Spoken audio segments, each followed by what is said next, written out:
Successful yung breeding natin. Bumili lang tayo ng 1,000 pieces na superworm. Tapos ngayon ginawa natin silang ganyan. Oh. Naging beetles na. Tingnan nyo kung gaano karami yung anak. Grabe. Nakakagulat din eh. Ang dami din talaga eh. Oh.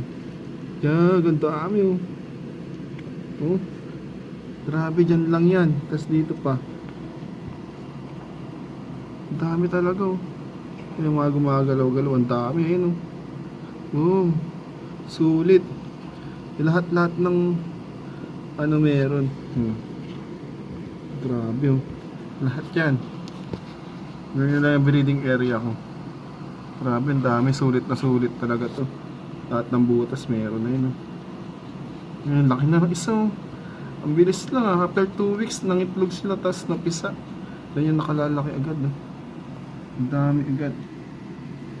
Grabe. Sulit yung 1,000 pieces na binili mo.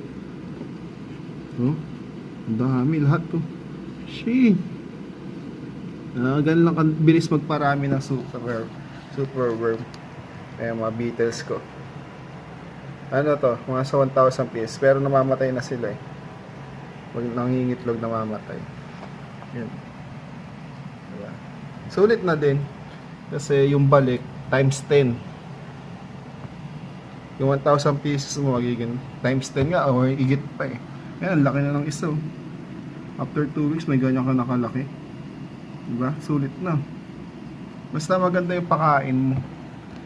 Marami kang prutas na mga ganito. Para sa tubig nila.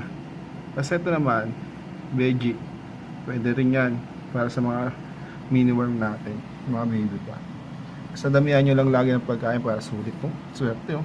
Bawi agad yung 1,000 pieces. Nag times 10 agad yung superworm ko. Grabe, ano dami. Times 10 yun sa ilalim pa. Hindi ko lang ginagalaw kasi. Kaya nangingitlog to. Nangingitlog siya. Nangingitlog. Nilalagay niya sa patay. Tapos dito pa, ang dami talaga yan. Bawing-bawi na. Ganun lang.